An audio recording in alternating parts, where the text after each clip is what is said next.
cũng có rất là nhiều cách giải từ cơ bản cho đến nâng cao. Thì mình luôn luôn mình hướng dẫn các bạn giải những cái bước cơ bản thôi, mình không có dạy các bạn nâng cao. Thì hello, xin kính chào tất cả các bạn đã ghé kênh YouTube của mình. Thì hôm nay mình sẽ hướng dẫn cho các bạn giải cái con 3x3 này. Thì cái cách giải của mình là sẽ không cần công thức. Hello, xin kính chào tất cả các bạn đã ghé lại kênh YouTube của mình. Thì hôm nay mình sẽ hướng dẫn cho các bạn giải cái con 4x4 này. Thì trước khi các bạn giải cái tâm này thì cái con Rubik khi các bạn muốn giải con Rubik 5x5 này là các bạn bắt buộc phải biết giải cái con 3x3 và 4x4 thì các bạn mới. Thì khi các bạn coi cái video hướng dẫn 6x6 này là các bạn bắt buộc các bạn phải biết giải được cái con 4x4, 5x5 thì các bạn mới bước qua cái con 6x6 này. Bây giờ cái con 7x7 này nè, thì muốn giải nó đó thì trước tiên nói chung là bất cứ một con nào cũng vậy luôn. Mình muốn giải đây, để giải được con này thì các bạn cũng phải giải từ con 4, 6, 7, 7 trở lên các bạn. Từ con 4 trở đi thì các bạn sẽ thì hôm nay video clip này thì mình sẽ hướng dẫn các bạn giải cái con 9x9 này các bạn.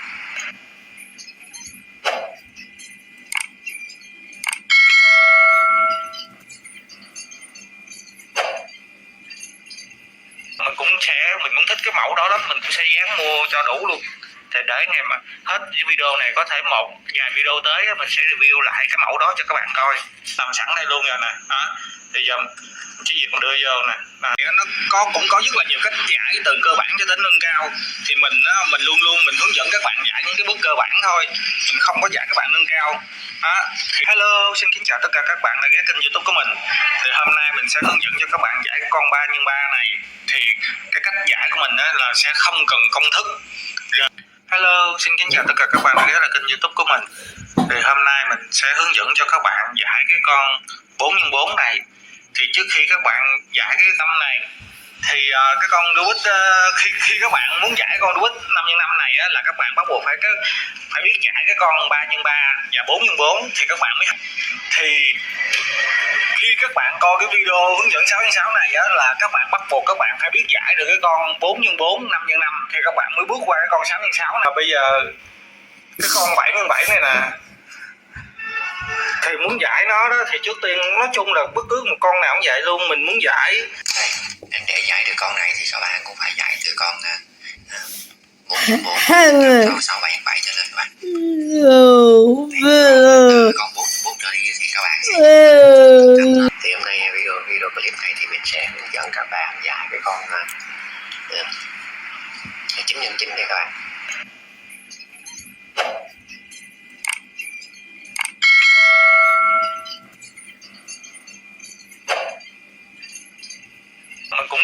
Mình cũng thích cái mẫu đó lắm, mình cũng sẽ dán mua cho đủ luôn. Thì để ngày mà hết video này có thể một vài video tới mình sẽ review lại cái mẫu đó cho các bạn coi. Làm sẵn đây luôn rồi nè. Thì giờ chỉ việc mình đưa vô nè.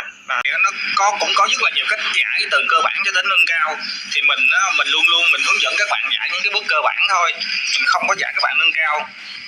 Thì hello, xin kính chào tất cả các bạn đã ghé kênh YouTube của mình. Thì hôm nay mình sẽ hướng dẫn cho các bạn giải cái con 3x3 này. Thì cái cách giải của mình là sẽ không cần công thức. Hello, xin kính chào tất cả các bạn đã ghé lại kênh YouTube của mình. Thì hôm nay mình sẽ hướng dẫn cho các bạn giải cái con 4x4 này. Thì trước khi các bạn giải cái tâm này thì cái con Rubik khi các bạn muốn giải con Rubik 5x5 này là các bạn bắt buộc phải biết giải cái con 3x3 và 4x4 thì các bạn mới. Thì khi các bạn coi cái video hướng dẫn 6x6 này là các bạn bắt buộc các bạn phải biết giải được cái con 4x4, 5x5 thì các bạn mới bước qua cái con 6x6 này. Bây giờ cái con 7x7 này nè, thì muốn giải nó đó thì trước tiên nói chung là bất cứ một con nào cũng vậy luôn. Mình muốn giải đây, để giải được con này thì các bạn cũng phải giải từ con 4, 6, 7, 7 trở lên các bạn. Từ con 4 trở đi thì các bạn sẽ thì hôm nay video clip này thì mình sẽ hướng dẫn các bạn giải cái con 9x9 này các bạn.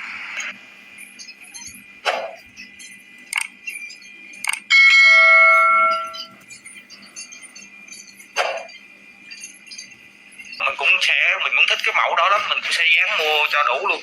Thì để ngày mà hết video này có thể một vài video tới mình sẽ review lại cái mẫu đó cho các bạn coi. Làm sẵn đây luôn rồi nè. Đó. Bây giờ chỉ việc đưa vô nè. Nó cũng có rất là nhiều cách giải từ cơ bản cho đến nâng cao. Thì mình luôn mình hướng dẫn các bạn giải những cái bước cơ bản thôi. Mình không có dạy các bạn nâng cao. Đó. Thì hello, xin kính chào tất cả các bạn đã ghé kênh YouTube của mình. Thì hôm nay mình sẽ hướng dẫn cho các bạn giải cái con 3x3 này. Thì cái cách giải của mình là sẽ không cần công thức. Hello, xin kính chào tất cả các bạn đã ghé lại kênh YouTube của mình. Thì hôm nay mình sẽ hướng dẫn cho các bạn giải cái con 4x4 này.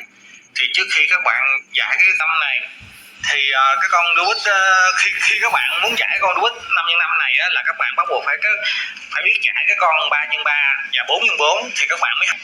Thì khi các bạn coi cái video hướng dẫn 6x6 này là các bạn bắt buộc các bạn phải biết giải được cái con 4x4, 5x5 thì các bạn mới bước qua cái con 6x6 này. Bây giờ cái con 7x7 này nè, thì muốn giải nó đó thì trước tiên nói chung là bất cứ một con nào cũng vậy luôn. Mình muốn giải đây, để giải được con này thì các bạn cũng phải giải từ con 4, 6, 7, 7 cho lên các bạn.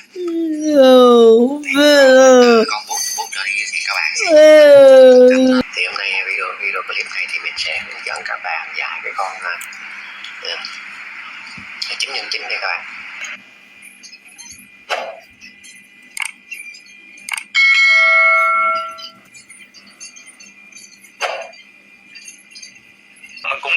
Mình cũng thích cái mẫu đó lắm, mình cũng sẽ dán mua cho đủ luôn. Thì để ngày mà hết video này có thể một vài video tới mình sẽ review lại cái mẫu đó cho các bạn coi. Làm sẵn đây luôn rồi nè. Đó. Bây giờ chỉ việc đưa vô nè. Nó cũng có rất là nhiều cách giải từ cơ bản cho đến nâng cao. Thì mình luôn mình hướng dẫn các bạn giải những cái bước cơ bản thôi. Mình không có dạy các bạn nâng cao. Đó. Thì hello, xin kính chào tất cả các bạn đã ghé kênh YouTube của mình. Thì hôm nay mình sẽ hướng dẫn cho các bạn giải cái con 3x3 này. Thì cái cách giải của mình là sẽ không cần công thức. Hello, xin kính chào tất cả các bạn đã ghé lại kênh YouTube của mình. Thì hôm nay mình sẽ hướng dẫn cho các bạn giải cái con 4x4 này. Thì trước khi các bạn giải cái tâm này thì cái con Rubik khi các bạn muốn giải con Rubik 5x5 này là các bạn bắt buộc phải biết giải cái con 3x3 và 4x4 thì các bạn mới. Thì khi các bạn coi cái video hướng dẫn 6x6 này là các bạn bắt buộc các bạn phải biết giải được cái con 4x4, 5x5 thì các bạn mới bước qua cái con 6x6 này. Bây giờ cái con 7x7 này nè, thì muốn giải nó đó thì trước tiên nói chung là bất cứ một con nào cũng vậy luôn. Mình muốn giải đây, để giải được con này thì các bạn cũng phải giải từ con 4, 6, 7, 7 cho lên các bạn. Con 4 trở đi thì các bạn sẽ thì hôm nay video clip này thì mình sẽ hướng dẫn các bạn giải cái con 9x9 đây các bạn.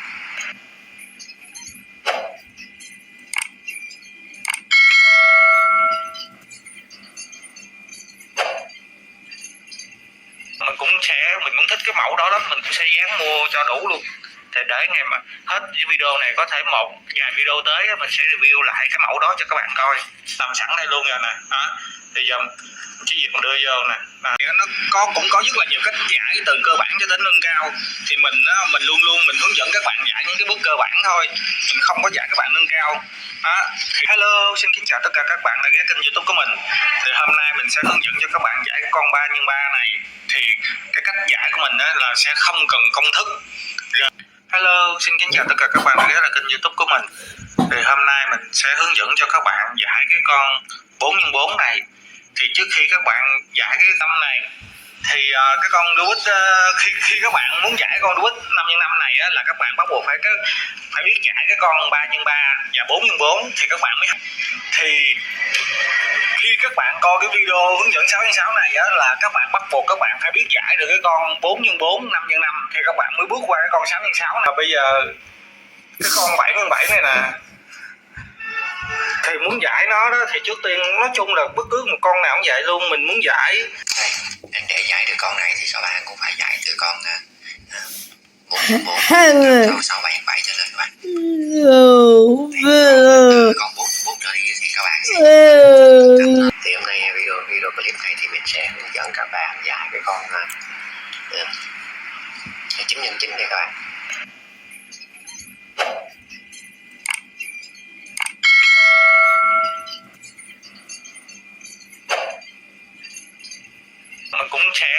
cái mẫu đó lắm, mình cũng sẽ dán mua cho đủ luôn.